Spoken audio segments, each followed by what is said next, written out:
Students, welcome in today's class. बच्चों, आज हम फिर से आपका एक न्यू चैप्टर स्टार्ट करने जा रहे हैं। Okay, so this is your chapter number first and the name of the chapter is wearing lifestyles. ठीक है, यूनिट नंबर आपकी फर्स्ट है प्लांट लाइफ। इसमें हम प्लांट्स के लाइफ के बारे में, यानी कि किस तरीके से प्लांट्स हमारे लिए यूजफुल होते हैं, किस तरीके से सर्वाइव करते हैं ये, ठीक है, कैसे नया प्लांट ग्रो करता है, ये सारी चीज़ें हम जानने वाले हैं।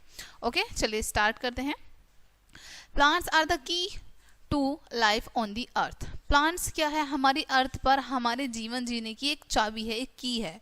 ठीक है, इन्हीं की वजह से हम जी पाते हैं। ठीक है, without plants other living things would soon disappear. बिना प्लांट के जो बाकी लिविंग थिंग्स हैं, ठीक है, वो जल्दी ही डिसअपेयर हो सकती थी, ठीक है, गायब हो सकती थी। This is because other living things depend on plants either directly or indirectly for their food। ऐसा इसलिए जो बाकी की लिविंग थिंग्स है, जितनी भी लिविंग थिंग्स हैं, ठीक है, एनिमल्स, प्लांट्स, एनिमल्स और ह्यूमन बींग्स, ठीक है, जितनी भी लिविंग थिंग्स हैं वो डायरेक्टली और इनडायरेक्टली प्लांट्स पर डिपेंड करती हैं। ठीक है, plants grow all over the world from icy arctic to the burning deserts। Plant जो है हमारे पूरे संसार में ग्रो करते हैं, आइसी आर्कटिक से लेके बर्निंग डेजर्ट तक, यानी कि ठंडे इलाकों से लेके गर्म इलाकों तक। Okay, they provide us food and hundreds of other useful things. ये हमें खाना भी देते हैं और उसके अलावा, खाने के अलावा भी ये हमें 100 से भी अधिक ऐसी चीज़ें देते हैं जो हमारे लिए बहुत ज़्यादा यूजफुल होती हैं। ठीक है, most important of all, they provide us with oxygen that all living things need to breathe. और इन सब में भी सबसे इंपॉर्टेंट ये हमें ऑक्सीजन प्रोवाइड करते हैं, जिसकी वजह से हम ब्रेथ कर पाते हैं, सांस लेते हैं। ठीक है, the process through which an animal or a plant give birth to offspring similar to itself is called reproduction. ठीक है, अब जिस प्रोसेस से प्लांट्स और एनिमल अपने ही जैसे बच्चों को जन्म देते हैं, ठीक है, उस प्रोसेस को हम रिप्रोडक्शन कहते हैं। ठीक है, यानी कि नए प्लांट ग्रो होते हैं। ठीक है, इस तरीके से। अब यहाँ पर आपको कुछ पिक्चर शो की गई हैं प्लांट्स की। लोटस प्लांट है यहाँ पर कैक्टस है, ठीक है, और यहाँ पर आपको फ्लावर प्रोड्यूस फ्रूट्स दिख रहे हैं कि फ्लावर से किस तरीके से फ्रूट्स बन रहा है हमारा। ठीक है, अब यहाँ पर आपको बताया प्लांट्स ग्रो एवरीवेयर, यानी कहीं पर भी ग्रो कर सकते हैं, वो वाटर में भी और डेजर्ट में भी। ठीक है, इस तरीके से। There are two kinds of reproduction in plants। Plants में दो तरह की रिप्रोडक्शन होती है, first sexual reproduction and second है असेक्सुअल रिप्रोडक्शन। ठीक है, या फिर और वेजिटेटिव प्रोपेगेशन। ठीक है, हम इसको कह सकते हैं असेक्सुअल रिप्रोडक्शन या फिर वेजिटेटिव प्रोपेगेशन। ठीक है, late us learn about them in detail. आइए हम इसके बारे में और डिटेल में पढ़ते हैं। ठीक है, सबसे पहले जान लेते हैं हम सेक्सुअल रिप्रोडक्शन के बारे में। In plants sexual reproduction take place through seeds. अब प्लांट्स में सेक्सुअल रिप्रोडक्शन किस तरीके से होती है, सीड के थ्रू होती है, बीज के थ्रू। ठीक है, मोस्ट प्लांट्स हैव फ्लावर्स। अधिकतर जो प्लांट्स होते हैं उन सभी में फूल होते हैं, right. Some plants have a single flower, other have so many that it is impossible to count them. कुछ प्लांट्स में एक ही फूल आता है, यानी सिंगल फूल आते हैं, और कुछ में इतने सारे फूल आते हैं कि उनको काउंट करना भी मुश्किल हो जाता है। ठीक है, all flowers have the same basic parts. जितने भी फ्लावर्स होते हैं उन सभी में उनके जो पार्ट होते हैं फ्लावर्स के, वो सेम ही होते हैं, बेसिक। ठीक है, फ्लावर्स प्रोड्यूस फ्रूट्स। फ्लावर क्या करते हैं, फ्लावर से हमारा फ्रूट बनता है, वो फ्रूट को प्रोड्यूस करते हैं। Fruits have seed inside them. और फ्रूट्स के इनसाइड एक सीड होता है, यानी एक से ज्यादा भी होते हैं और एक भी होता है। ठीक है, maximum parts produce many seeds. और अधिकतर जो पार्ट होते हैं वो एक से ज्यादा सीड प्रोड्यूस करते हैं। Okay, it is because every seed does not get a chance to grow. ऐसा इसलिए होता है कि हमारे प्रत्येक सीड जो होता है वो उसके चांसेस नहीं होते हैं कि वो ही ग्रो कर जाए। ठीक है, उनमें से बहुत सारे सीड ऐसे होते हैं जो ग्रो नहीं करते हैं। Okay, many seeds are destroyed before they grow into our new plants. ठीक है, जैसा कि मैंने अभी बताया था आपको, बहुत सारे सीड ऐसे होते हैं जो डिस्ट्रॉय हो जाते हैं ग्रो करने से पहले ही, वो अच्छे से ग्रो नहीं कर पाते हैं, यानी कि वो ग्रो बिल्कुल नहीं करते हैं। ठीक है,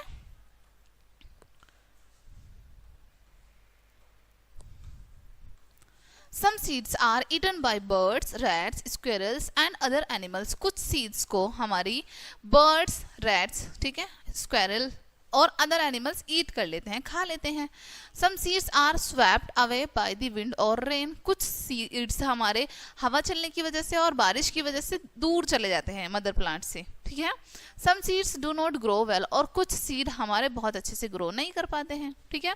some seeds do not get right temperature, water, rain and soil, कुछ सीड्स को हमारे को अच्छे से टेम्परेचर, उनको वाटर, एयर और सॉइल नहीं मिल पाती है, वो इसलिए ग्रो नहीं कर पाते हैं।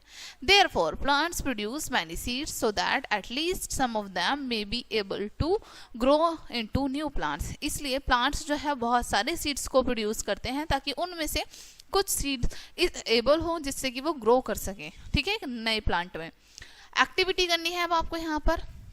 इनसाइड आ सीड, एक बीज के अंदर। Take socked seed of gram, अब आपको एक चने का सॉक्ड सीड लेना है, यानी कि उसको रात भर आपको भिगो के रखना है और उसको फिर मॉर्निंग में लेना है आपको। Carefully break open the outer layer, अब बहुत ध्यान से आपको उसकी जो बाहरी परत है, आउटर लेयर, उसको ब्रेक करना है, तोड़ना है। This is the seed coat, और जो उसको आप तोड़ेंगे, ठीक है, वो आपके क्या होगा, seed coat. Take a needle and break the seed, अब आपको एक निडल लेनी है उस और सीड को ब्रेक करना है। What do you see inside, आप उसके इनसाइड क्या देखते हैं, ठीक है। Inside the seed you will see a baby plant or embryo, inside the seed यानी बीज के अंदर आप देखेंगे एक छोटा सा बेबी प्लांट या फिर उसका embryo, okay. The baby plant has a tiny shoot and a tiny root, baby plants की टाइनी टाइनी शूट्स होती हैं और उसमें टाइनी टाइनी रूट्स भी होती हैं, ठीक है, यानी जड़ें होती हैं छोटी छोटी। The thick yellow fleshy part are the seed leaves और कॉटलीडन्स, अब उसमें आप देखेंगे जब उसको ब्रेक करेंगे आप ग्राम को, ठीक है, उसमें देखेंगे कि येलो पार्ट भी होगा, थिक फ्लैशी येलो पार्ट होगा, ठीक है। वो क्या, उससे क्या होता है, हमारी वो सीड लीव्स होती हैं या फिर उसको हम कॉटलीडन्स कहते हैं, ठीक है। They supply food to the baby plant, वो क्या करते हैं, बेबी प्लांट को फूड सप्लाई करने का वर्क करते हैं। Seeds like grams, beans, peas have two seed leaves, ठीक है। अब आपको बताया जैसे बीज हमारे ग्राम के हो गए, ठीक है, चने का बीज हो गया, बीन्स के हो गए, मटर पीस के हो गए, ठीक है, इनमें 2 लीव्स होती हैं, 2 साइड्स होती हैं ना, 2 साइड होती हैं इनमें। दे आर कॉल्ड डाइकोटिलेडन्स, इसलिए इनको हम डाइकोटिलेडन्स कहते हैं। डाई मीन्स 2, यानी डाई का मतलब 2 कोटिलेडन्स, 2 होते हैं क्योंकि इनमें, ठीक है। Some seeds like mustard, rice and wheat have only 1 side leaf, अब कुछ सीड हमारे जैसे मस्टर्ड हो गए, सरसों के हो गए, ठीक है, राइस हो गया हमारा, व्हीट हो गया, इनमें 1 साइड लीफ होती है। दे आर कॉल्ड मोनोकोटिलेडन्स, इनको हम मोनोकोटिलेडन्स कहते हैं। मोनो मीन्स सिंगल, ठीक है। Thus a seed has seed coat, seed leaves, a tiny shoot and a tiny root, इसलिए एक सीड में क्या होता है, सीड कोट होता है, सीड लीव होती हैं, टाइनी शूट्स होती हैं उसमें और टाइनी रूट्स होती हैं, ठीक है। नेक्स्ट है जर्मिनेशन ऑफ अ सीड, अब एक सीड से किस तरीके से एक प्लांट बनता है, जर्मिनेट कैसे करता है, वो कैसे उगता है, ये जानेंगे हम। The process of growing of a seed into a seedling or a young plant is called germination, अब जो प्रोसेस, जिस प्रोसेस के थ्रू एक सीड से एक नया प्लांट यानी सीडलिंग ग्रो हो रही है, पहले एक छोटा सा अंकुर निकल रहा है, उसमें से छोटा सा बहुत छोटा सा पौधा, ठीक है, और उससे एक यंग प्लांट बन रहा है, इस पूरे प्रोसेस को ही हम जर्मिनेशन कहते हैं, ओके, इसको हम जर्मिनेशन कहते हैं। अ सीड में have to wait for a very long time before the condition are right for it to grow और जर्मिनेट, एक सीड उसको हो सकता है उसको वेट करना पड़े बहुत लंबे टाइम तक ताकि उसको अच्छी कंडीशन मिल जाए, हो सकता है उसको पहले अच्छी कंडीशन ना मिली हो लेकिन बाद में उसको राइट कंडीशन मिल जाए जिसमें वो अच्छे से ग्रो कर सके या फिर जर्मिनेट कर सके, okay. Its most important needs are air, water and warmth, इसकी जो सबसे इंपॉर्टेंट ज़रूरतें हैं वो क्या है, हवा, पानी और नमी, ठीक है। When it gets the right amount of these all things it germinate, जब इस सीड को ये सारी चीज़ें राइट अमाउंट में मिल जाती हैं तब ये जर्मिनेट कर लेता है, okay. A seed needs air because it requires oxygen for breathing, ठीक है, एक सीड को हवा की आवश्यकता होती है, ठीक है, किस लिए, क्योंकि उसे ऑक्सीजन चाहिए ब्रीथ करने के लिए, ठीक है। A seed needs water to soften its seed coat, अब एक सीड को वाटर की भी नीड होती है ताकि वो अपने सीड कोट को सॉफ्ट कर सके, okay. Water also change the food stored in the seed leaves into a soluble form for the use of baby plant, ठीक है। अब वाटर क्या करता है, सीड लीव्स के अंदर जो फूड होता है, ठीक है, सीड लीव्स के अंदर जो फूड होता है उसको सॉफ्ट कर देता है ताकि जो फूड, जो बेबी प्लांट है वो उसको इजीली ले सके, ठीक है। A seed needs warmth to become active. एक सीड को नीड होती है नमी की ताकि वो थोड़ा एक्टिव हो जाए. ओके अब यहाँ पर आपको प्रोसेस दिखाया गया है जर्मिनेशन ऑफ अ सीड. देखो एक सीड है, इसमें से क्या निकल रही है, रूट्स निकल रही हैं डाउनवर्ड में, ठीक है, और ये है उसकी शूट्स ऊपर की साइड अपवर्ड में, ठीक है. इसी से हमारा क्या जर्मिनेट हो रहा है, फिर उसमें छोटी छोटी लीव्स आ रही हैं, लीव्स के बाद उसमें फूड भी आ रहा है, ठीक है. अब यहाँ पर एक प्लांट बन गया है और साथ में उसमें फ्लावर भी आ गया है, ठीक है. इस फ्लावर से क्या बनता है, सीड बनता है हमारा. फिर से ये सीड में क्या होता है, रूट आती है, फिर इस तरीके से पूरा प्रोसेस चलता रहता है. ओके अब नेक्स्ट आपको एक्टिविटी करनी है यहाँ पर एक. Okay take some gram seed and put them in 4 tumblers. अब आपको कुछ ग्राम सीड लेने हैं, चने के बीज लेने हैं. अब उनको 4 टम्बलर में आपको अलग अलग टम्बलर में रखना है, ठीक है.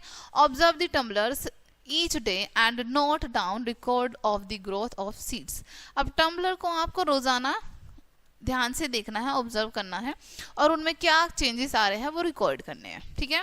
Right your observation for 7 days. और आपको ऐसा 7 डेज तक करना है. अब ये ऑब्जर्वेशन आपको 7 दिन तक करनी है. What did you observe after a week. एक वीक के बाद आपने क्या ऑब्जर्व किया. You will find that only the seed in the tumbler 3 germinate and the seed in other tumblers do not germinate. आप देखेंगे कि जो टम्बलर 3 में है सीड वो ही जर्मिनेट कर पाया है सॉरी, जो बाकी अदर टम्बलर हैं 3 उनमें जर्मिनेट नहीं हुआ है, ठीक है. Why it is so, ऐसा क्यों हुआ. This is because only the seed in tumbler 3 got air water and warmth. ऐसा इसलिए जो टम्बलर 3 है उसी सीड को एयर वाटर और वार्मथ मिला है, ठीक है. The seed in the other tumblers did not get all these conditions. और जो बाकी अदर टम्बलर्स में सीड हैं उन्हें ये प्रॉपर कंडीशन नहीं मिली हैं. So they failed to germinate, इसलिए वो जर्मिनेट करने में फेल हो गए हैं. This shown that a seed needs air water and warmth to germinate. इससे क्या शो होता है कि एक सीड को जर्मिनेट होने के लिए हवा, पानी और नमी तीनों की आवश्यकता होती है, ठीक है. चलिए नेक्स्ट है डिस्पर्सल ऑफ सीड्स. अब सीड का डिस्पर्सल कैसे होता है, चलिए जानते हैं. You know that plants produce a large number of seeds. आप जानते हैं प्लांट्स जो है, एक प्लांट जो है वो बहुत सारे सीड को प्रोड्यूस करता है, right. If all of them would fall under the mother plant, they would not get enough space, light, water and food grow well, ठीक है. अब यहाँ पर आपको बताया गया है यदि सारे सीड्स मदर प्लांट के पास ही गिर जाएंगे, उन्हीं के पास गिर जाएंगे तो उनको ना तो प्रॉपर लाइट मिल पाएगी, ना उनको अच्छे से स्पेस मिल पाएगा ग्रो करने के लिए, ना सभी को प्रॉपर वाटर मिल पाएगा, ना सभी को फूड मिल पाएगा प्रॉपर, ठीक है, अच्छे से ग्रो करने के लिए. It is therefore necessary for seeds to be scattered far and wide so that they may get enough space. इसलिए ये बहुत ज़रूरी है, बहुत ज़्यादा नेसेसरी है कि सीड्स जो हैं इधर उधर फैलें, इधर उधर बिखरें, ठीक है, ताकि उनको अच्छे से स्पेस मिल पाए, ज़्यादा जगह मिले, ठीक है, वो अच्छे से ग्रो कर पाए और उनको लाइट प्रॉपर मिले, प्रॉपर वाटर मिले, ठीक है. So nature helps the seeds to travel away from the mother plant. इसलिए नेचर हेल्प करता है सीड को मदर प्लांट से दूर ले जाने में. Okay this process of travelling और scattering of seeds different places is called dispersal.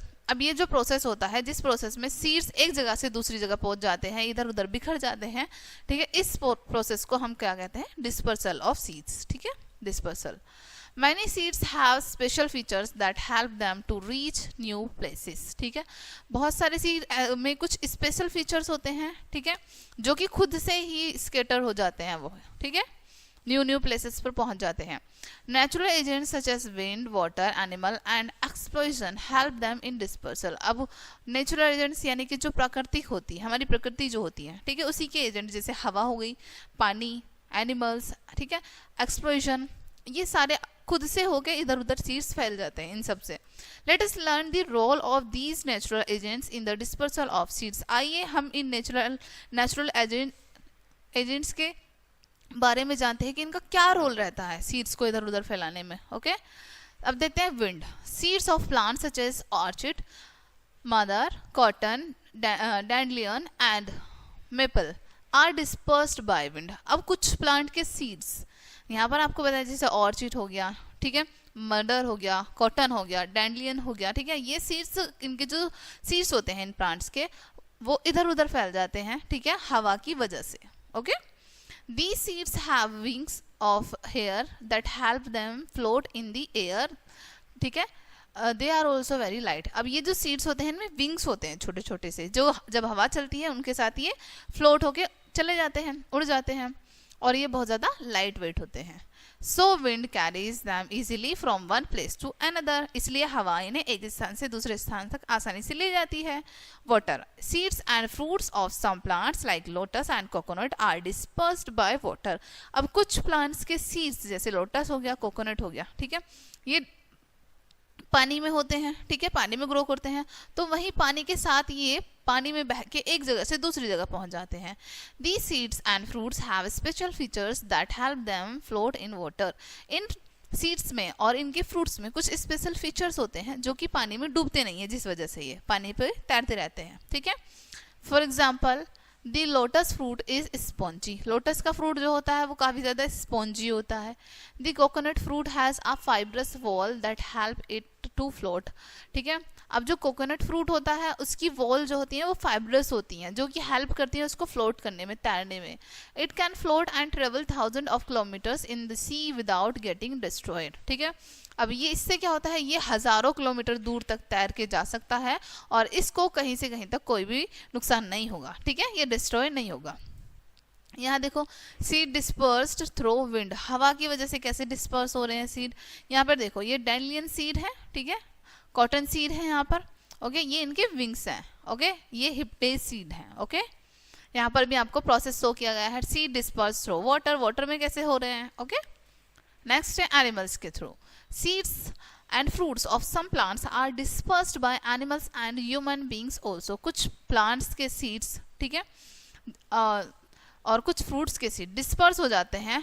किसकी वजह से होते हैं, एनिमल्स और ह्यूमंस की वजह से भी. ठीक है, when animal eat fruits their seeds come out in the dropping for of places. ठीक है, जब एनिमल्स फ्रूट्स को ईट करते हैं, ठीक है, तब वो क्या करते हैं, इनको ड्रॉप कर देते हैं जगह जगह पर, अलग अलग स्थानों पर. Okay, human being also eat fruits like mangoes, apples and oranges and throw away their seeds here and there. ठीक है, ह्यूमन बींग्स भी जब फ्रूट्स को ईट करता है तब वो उनके सीड्स को इधर उधर फेंक देता है. The seeds grow when they get right conditions. जब इन सीड्स को राइट कंडीशंस मिल जाती है तब ये ग्रो करते हैं. Some seeds have hooks, spines, thorns and stiffs hair. अब कुछ सीड्स के पास कांटे होते हैं, ठीक है, स्पिन्स होते हैं, छोटे छोटे नुकीले बने होते हैं वो. ठीक है, स्पिन्स हेयर होते हैं, उनके छोटे छोटे बाल होते हैं. They cling in the fur of animals, wing of birds और cottons, clothes of human beings and reach far of places. अब उससे क्या होता है, ये एनिमल, छोटे जितने भी हमारे एनिमल होते हैं उनके लंबे लंबे बाल होते हैं, फर होते हैं उनकी बॉडी पे, उन पे चिपक जाते हैं, बर्ड्स पर चिपक जाते हैं, ठीक है, और ह्यूमन के क्लॉथ्स पर चिपक जाते हैं, जिसकी वजह से ये एक स्थान से दूसरे स्थान पर पहुंच जाते हैं. नेक्स्ट है explosion. Fruits such as peas, lady fingers, balsam and pansy burst open when they become dry. Their seeds are thrown away several meters with a great force from the mother plant. Explosion क्या होता है, कुछ plants हमारे जैसे piece क्या होगा, lady finger, balsam और pansy. ठीक है, इनकी जो ये जो प्लांट्स होते हैं, जब इनका फ्रूट अच्छे से पक जाता है, सूख जाती हैं ये फलियां, ठीक है, तब इनमें जो इनके सीड होते हैं छोटे छोटे, वो एकदम से फलियां फटती हैं, तो इनके सीड्स दूर दूर जाकर गिरते हैं, बहुत ग्रेट फोर्स से ये फटती हैं, तो ये दूर दूर गिरते हैं मदर प्लांट से जाके. ठीक है, यहाँ पर आपको शो किया है seed dispersal through animals. Animals के थ्रू कैसे सीड डिस्पर्स हो रहा है. Seed dispersed through explosion. Explosion से किस तरीके से डिस्पर्स हो रहा है. ठीक है, नेक्स्ट टॉपिक है हमारा asexual reproduction. The process of growing new plants from other part of a plant is called asexual reproduction और vegetative propagation. ठीक है, यहाँ पर आपको बताया है जिस प्रोसेस से नया प्लांट ग्रो करता है, ठीक है, प्लांट के अदर पार्ट से, ठीक है, प्लांट के अदर पार्ट से, उसी को हम असेक्सुअल रिप्रोडक्शन या फिर वेजिटेटिव प्रोपोगेशन कहते हैं. ठीक है, Vegetative propagation is useful because plants can spread themselves without any outside help. Vegetative propagation useful इसलिए होता है क्योंकि ये प्लांट जो है खुद से ही ग्रो करने लगता है बिना किसी बाहरी हेल्प के, ठीक है। In asexual reproduction, plants reproduce through stems, roots, leaves and spores, ठीक है। asexual reproduction में जो plants होता है वो reproduce कैसे होता है, अपनी stems के थ्रू, ठीक है, अपने roots के थ्रू, अपनी leaves के थ्रू और अपने spores के थ्रू, ठीक है।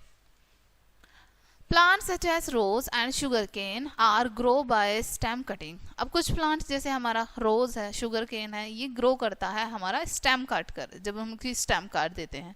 Many fruit plants such as mango and grapevine also reproduce through stem cutting. अब बहुत सारे fruit हमारे जैसे mango है, grapevine है, ये reproduce करते हैं, इनको हम कैसे reproduce करते हैं, इनकी stem को काट कर, ठीक है, इनकी टहनी को काट के, ठीक है। Some plants like potato and ginger are grown from underground stems. अब कुछ plants हमारे जैसे आलू है, जिंजर है, अदरक, ठीक है, ये ग्रो करते हैं अंडरग्राउंड स्टेम्स के थ्रू, ठीक है, यानी नीचे धरती के नीचे इनकी स्टेम होती है उससे। Plant like strawberry, grass and mint grow from runners. अब स्ट्रॉबेरी का प्लांट है, हमारी घास होती है, कुछ मिंट है हमारा, ये ग्रो करते हैं रनर्स से, okay. Plant like sweet potato, dahlia, carrot, radish and asparagus grow from their roots. अब कुछ प्लांट्स जैसे पोटैटो है, डहेलिया है, कैरेट है, रेडिश है, ये अपने रूट्स से ग्रो करते हैं, ठीक है, स्वीट पोटैटो है, sorry. Some plants such as bryophyllum grow into a new plant through their leaves. अब कुछ plants, ठीक है, जैसे bryophyllum है, ये अपने leaves से ही grow करते रहते हैं, यानी पत्ती से ही ये grow करते रहते हैं, okay? When the leaves fall on the ground, they gives rise to new plants. जब पत्ती यानी कि leaf ground पर गिर जाती है, उस leaves में से new plants grow करने लगते हैं। Plants like algae, fungi, ferns and mosses do not have flowers. अब कुछ plants जैसे algae हो गया, fungi है, ठीक है, ferns है, इनमें फूल नहीं होते हैं, okay, so they do not produce fruits, इसलिए ये fruits भी produce नहीं करते हैं। Instead they produce spores on the underside of their leaves. इसके अलावा ये spores produce करते हैं अपनी leaves के अंदर की तरफ, ठीक है, सॉरी underside यानी कि नीचे की तरफ। When the spores fall on the ground, each spores grown more into a new plant, ठीक है। जब स्पोर्स ग्राउंड पर गिर जाते हैं तो प्रत्येक स्पोर्स क्या करता है, न्यू प्लांट ग्रो करता है। How to get healthy seedlings, healthy seedling कैसे मिलेगी हमें, कैसे प्राप्त करेंगे हम। When a seed start germinating, the baby plant gets all its food from the seed leaves called cotyledons, ठीक है। जब एक प्लांट जर्मिनेट करना स्टार्ट कर देता है तो जब बेबी प्लांट होता है उसको फूड की नीड होती है, ठीक है, तब तक वो किससे लेता है अपना फूड, सीड से लेता है, उसको हम क्या कहते हैं, उसका कोटिलेडन्स कहते हैं, जब तक वो छोटा होता है, ठीक है। But what happens when the seedlings grow further, लेकिन क्या होता है जब सीडलिंग्स ग्रो हो जाती है, थोड़ी और ज्यादा ग्रो हो जाती है, where does it get its food from, तब वो अपना फूड कहाँ से लेता है। A baby plant needs water, minerals and sunlight to grow well. एक बेबी प्लांट को आवश्यकता होती है पानी की, ठीक है, मिनरल्स की और सनलाइट की अच्छे से ग्रो करने के लिए। When a baby plant bears leaves, it begins to make its own food with the help of carbon dioxide, water and sunlight, ठीक है। जब एक बेबी प्लांट पर लीव्स आने लग जाती हैं तब उसको नीड होती है बहुत सारी फूड की, ठीक है। जब वो किसकी हेल्प से फूड बनाता है, लीव्स की हेल्प से, यानी कि कार्बन डाइऑक्साइड की नीड होती है उसे, वाटर की, सनलाइट की।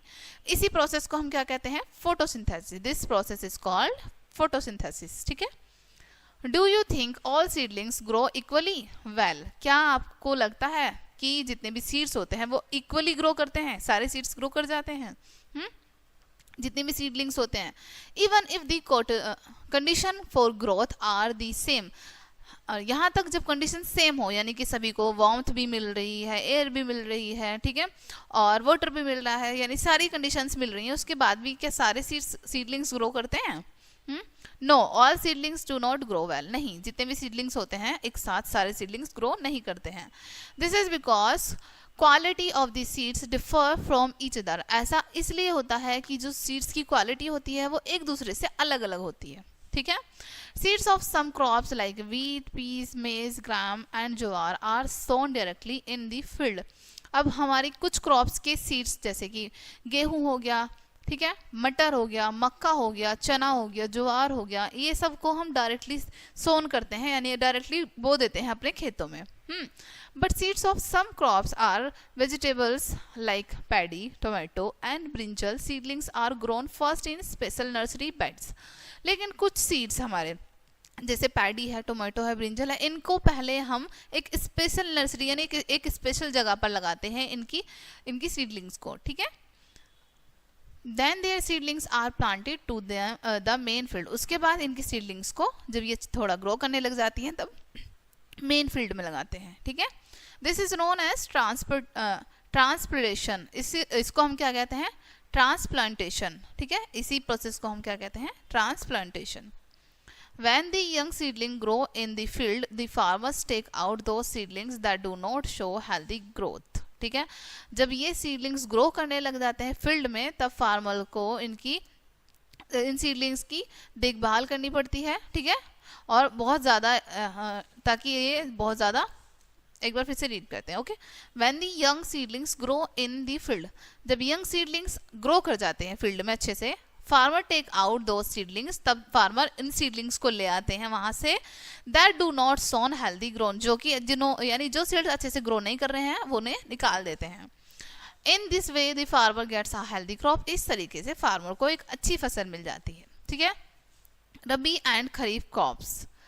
Different crops grow in different seasons and climates. अलग तरह की जो फसल होती है वो अलग तरीके के मौसम में उगती है, ठीक है। In our country there are 2 main crops. हमारे कंट्री में 2 मेन क्रॉप्स होती हैं, the rabi crops and the kharif crops, ठीक है। रबी क्रॉप होती है और kharif. Crops that grow in winter are called rabi crops. जो फसल हमारी सर्दियों में उगाई जाती है उसको हम रबी क्रॉप कहते हैं। Examples of rabi crops are wheat, peas, gram and barley. Examples बताए हैं आपको यहाँ पर रबी क्रॉप के, ठीक है। Crops that grow in summer are called kharif crops. अब वो क्रॉप जो हमारी समर में ग्रो करती है उसको हम खरीफ क्रॉप कहते हैं। Examples of kharif crops are rice, maize, jowar and bajra. Kharif crop के एग्जाम्पल हैं यहाँ पर बताए हैं, राइस है, मेज है, ज्वार है और बाजरा, ठीक है। वीट, पी, ग्राम, राइस, मेज, बाजरा, ठीक है। यहाँ पर आपको उनकी पिक्चर शो की गई है। The table given below shown the crop, the type of soil and the state or area where it is grown। अब यहाँ पर आपको टेबल दी गई है जिसमें आपको बताया गया है कि कौन सी फसल किस तरह की मिट्टी में और किस जगह पर उगती है। चलिए, यहाँ पर क्रॉप्स है, यहाँ पर टाइप ऑफ सॉइल है, ठीक है, यहाँ पर areas where it is grown, कहाँ पर वो उगती हैं। राइस को किस टाइप की सॉइल चाहिए? क्लेई सॉइल होनी चाहिए, बहुत सारे पानी की नीड होती है, यानी प्लेंटी ऑफ वाटर चाहिए। ह्यूमिड और क्लाइमेट कैसा होना चाहिए? क्लाइमेट ह्यूमिड होना चाहिए, नमी होनी चाहिए क्लाइमेट में। कहाँ उगती हैं ये? वेस्ट बंगाल, ओडिशा, बिहार, तमिलनाडु और आंध्र प्रदेश एंड केरला, ठीक है, इन जगह पर उगती हैं ये। वीट को कैसी मिट्टी चाहिए? लोमी सॉइल, ठीक है। इरिगेशन फैसिलिटी अच्छी होनी चाहिए, कोल्ड क्लाइमेट चाहिए। कहाँ कहाँ पर होते हैं ये? पंजाब, उत्तर प्रदेश, हरियाणा एंड मध्य प्रदेश। मेज को चाहिए ड्राई सॉइल, लिटिल वाटर चाहिए, इसको पानी बहुत कम चाहिए और ह्यूमिड क्लाइमेट चाहिए। राजस्थान में होती है ये, मध्य प्रदेश में होता है, ठीक है। Cotton, black soil, hot climate, यानी कि काली मिट्टी चाहिए और क्लाइमेट गर्म होना चाहिए। Soil should retain water, soil में वाटर नहीं रुकना चाहिए, ओके। महाराष्ट्र, गुजरात, पंजाब एंड मध्य प्रदेश, इन जगह पर ये उगती है। कोकोनट, सैंडी सॉइल चाहिए इसको, नियर कोस्टल एरियाज, यानी तटीय एरियो के पास होना चाहिए ये। हॉट एंड ह्यूमिड क्लाइमेट चाहिए, गर्म और ह्यूमिड क्लाइमेट चाहिए इसको, ठीक है। केरला, तमिलनाडु, गोवा एंड ओडिशा, इन जगहों पर ये उगता है। T and coffee, mountainous soil, plenty of water but drain of quickly, ठीक है। पहाड़ी मिट्टी चाहिए, प्लेंटी ऑफ वाटर, बहुत सारा पानी चाहिए, लेकिन ताकि जल्दी से वो निकल जाए। असम में, कर्नाटका और केरला, इन जगह पर ये उगती है। Fruits and vegetables. Beside crops, fruits and vegetables are also grown in our country in a big way. फसल के अलावा भी हमारे देश में फल और सब्जियां अच्छी मात्रा में ग्रो की जाती हैं, ठीक है। In fact India is the second largest producer of vegetables in the world. हालांकि इंडिया यानी भारत जो है, हमारा जो देश भारत है वो दूसरा बड़ा प्रोड्यूसर है, सब्जियों को प्रोड्यूस करता है पूरे वर्ल्ड में, दूसरे नंबर पे है, ठीक है, आफ्टर चाइना, यानी कि चाइना के बाद फर्स्ट नंबर पे है चाइना और सेकंड पे है भारत, जो कि वेजिटेबल्स को अदर कंट्रीज में बेचता है। Himachal Pradesh is called the apple state of India. Himachal Pradesh को हम एप्पल स्टेट कहते हैं इंडिया का, क्योंकि वहां पर एप्पल्स बहुत ज्यादा उगाए जाते हैं। Maharashtra is famous overall the world for its Alfonso mango, ठीक है, महाराष्ट्र फेमस है अपने मैंगोस के लिए, उनका नाम है अल्फोंसो मैंगो, ठीक है। Maharashtra is often called the land of Alfonso mango, Maharashtra को अल्फोंसो मैंगो की भूमि भी कहा जाता है, ठीक है, लैंड कहा जाता है। Nagpur in Maharashtra is known as the city of oranges. अब नागपुर जो है महाराष्ट्र में, उसको हम सिटी ऑफ ऑरेंजेस कहते हैं, यानी वहां पर ऑरेंजेस बहुत होते हैं। Good quality grapes are grown in Andhra Pradesh and Karnataka. अच्छी क्वालिटी के ग्रेप्स जो हैं आंध्र प्रदेश और कर्नाटक में उगते हैं। Muzaffarpur in Bihar is famous for lychees. अब बिहार में मुजफ्फरपुर है जहाँ जो फेमस है लीचीज के लिए, यानी वहाँ पर लीचीज बहुत ज़्यादा उगती हैं। Gujarat is famous for sapodilla, यानी कि चीकू के लिए फेमस है Gujarat. Bananas are grown all over the country, और जो बनाना है वो हमारे पूरे देश में ग्रो करते हैं, ठीक है। India also produces high quality spices. India जो है अच्छी अमाउंट में स्पाइसेस को, मसालों को भी प्रोड्यूस करता है। Kerala is called the land of spices. Kerala को हम लैंड ऑफ स्पाइसेस भी कहते हैं, यानी मसालों की भूमि भी कहते हैं। Spices are added in food to make it soft and tasty. Spices को ऐड किया जाता है फूड को सॉफ्ट और टेस्टी बनाने के लिए, ठीक है। नेक्स्ट है how to protect the crops. हम क्रॉप्स को कैसे प्रोटेक्ट कर सकते हैं। For a better yield crops need protection, ठीक है।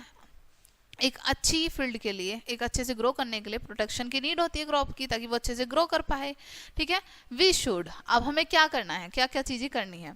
Protect the crops from harmful insects like caterpillars, grasshoppers, locusts and plant lice, ठीक है। ये इंसेक्ट होते हैं जो कि प्लांट्स को डैमेज कर देते हैं, हमारी जो फसल होती है उसको डैमेज कर देते हैं, हमारी जो क्रॉप होती है, ठीक है। तो इनसे प्रोटेक्ट करने के लिए हमें पहले तो ये जो हार्मफुल इंसेक्ट हैं इन पे बहुत ध्यान देना जरूरी है, okay. Crops should be spread with insecticides and pesticides such as DDT and gammexane. अब कुछ दवाइयाँ होती हैं हमारी, इंसेक्टिसाइड और पेस्टिसाइड होते हैं, जिनको हम अपनी क्रॉप के ऊपर स्प्रे कर सकते हैं ताकि जो इंसेक्ट हैं वो खराब ना करें, जैसे यहाँ पर आपको नेम भी बताए हैं। नेक्स्ट है protect the crops from grazing animals like goats, cow and buffaloes by making proper fence और ऑफ बार्ब वायर, ठीक है। अब आपको क्या बताया है यहाँ पर, प्रोटेक्ट कर सकते हैं किस तरीके से, जैसे एनिमल होते हैं जो ग्रेजिंग करते हैं, यानी खाते हैं चारे के रूप में, जैसे बकरी, गाय, भैंस, ठीक है, ये घास को खाते हैं, क्रॉप को खाते हैं हमारी, तो इनसे हमें प्रोटेक्ट करना है। इसके लिए हम क्या कर सकते हैं, जो हमारा फील्ड है उसके चारों तरफ वायर लगा सकते हैं, ठीक है, तार लगा सकते हैं हम। Sow the crop in rotation, sown the crop in rotation, हमें अपनी जो क्रॉप है वो किस तरीके से बोनी है, रोटेशन वाइज, यानी कि एक ही क्रॉप को बार बार नहीं बोना है, ठीक है, डिफरेंट क्रॉप लगानी है हमें अपने फील्ड में, okay. Crop rotation help to control many crop diseases. अब क्रॉप रोटेशन जो है वो बहुत सारी क्रॉप डिसीजेस को भी हेल्प करती है खत्म करने में, ठीक है, कंट्रोल करने में। How to store seeds and grains. अब आपको बीजों को किस तरीके से स्टोर करके रखना है। After harvesting the crops, seed and grains, they need proper storage. जब आपने फसल उगा ली है, उसको हार्वेस्ट कर लिया है, तब उसको अच्छे से स्टोर करने की नीड भी तो होती है, ठीक है। तो आपको यहाँ पर बताया है कि उसको प्रॉपर स्टोरेज में स्टोर करके रखना है। अदरवाइज मॉइस्चर और dampness spoil them. Otherwise moisture की वजह से, नमी की वजह से, यानी कि वो पूरी तरीके से खराब हो सकती हैं। Rats, moles, birds, insects and squirrels also do a great damage. चूहे जो होते हैं, ठीक है, मोल्स, ठीक है, बर्ड्स हो गए, इंसेक्ट्स हो गए, ये क्या करते हैं, हमारी फसल को बहुत ज़्यादा नुकसान पहुंचा सकते हैं। Seeds and grains therefore should be stored in waterproof and insect-proof storage bins where insect and other animals cannot reach. इसलिए हमें अपने बीजों को, हमें अपने अनाज को ऐसी जगह पर रखना चाहिए जो वाटर प्रूफ भी हो, जहाँ पर इंसेक्ट भी ना पहुँच सके और कोई एनिमल भी हमें हमारी जो अनाज है उसको नुकसान ना पहुँचा सके, ठीक है। Next points to remember. The process through which a living thing gives birth to offspring similar to itself is called reproduction. जिस प्रोसेस के थ्रू जो हमारे लिविंग थिंग्स हैं वो बर्थ देते हैं अपने ही समान यानी अपने ही जैसे बच्चों को, उनको हम क्या कहते हैं? रिप्रोडक्शन, उस प्रोसेस को. प्लांट्स रिप्रोड्यूस इन मेनली 2 ways. प्लांट्स 2 तरीके से रिप्रोड्यूस करता है, सेक्सुअल रिप्रोडक्शन और asexual reproduction. The 2 main crops in India are Rabi crops and the Kharif crops. दो main crops होती हैं इंडिया में, right? Rabi crops और Kharif crops. India is the second largest producer of vegetables in the world. ठीक है, अब India क्या है? सेकंड लार्जेस्ट रिप्रोड्यूसर है, यानी कि सब्जियों का दूसरे नंबर पर रिप्रोड्यूसर है, कि दूसरी अलग अलग जगह पर बेचता है वर्ल्ड में. फर्स्ट नंबर पे China. We should take proper care of crops. हमें अपनी क्रॉप्स की बहुत अच्छे से देखभाल करनी चाहिए. We should store seeds and grains in proper storage. हमें बीजों को और अनाज को अच्छे से कंटेनर में स्टोरेज करके रखना चाहिए, स्टोर करके. ठीक है. Sexual reproduction takes place through seeds. अब सेक्सुअल रिप्रोडक्शन किसके थ्रू होती है? सीड्स के through. Asexual reproduction take place through stems, roots, leaves and spores. Asexual reproduction stems के थ्रू होती है, roots के थ्रू, leaves के थ्रू और spores के थ्रू. ठीक है. The process of the scattering of seeds to distant places is called dispersal. ठीक है. जिस प्रोसेस से हमारे बीज हमारे जो सीड्स होते हैं वो इधर उधर फैल जाते हैं, उस प्रोसेस को हम कहते हैं dispersal. Wind, water, animal and explosion are the main natural agents of dispersal of seeds. अब कुछ नेचुरल एजेंट्स बताए हैं जिसकी वजह से हमारे सीड्स खुद से ही एक जगह से दूसरी जगह पहुंच जाते हैं, वो जो है हवा, पानी, पशु. ठीक है. एक्सप्लोजन होना यानी कि खुद से ही उन सीडों का पहुंच जाना फटके. ठीक है. सो डियर स्टूडेंट्स, ये चैप्टर आपका यहीं पे फिनिश होता है. आई होप ये चैप्टर आपको काफ़ी अच्छे से समझ आया होगा. मिलते हैं नेक्स्ट वीडियो में एंड थैंक्स फॉर वॉचिंग.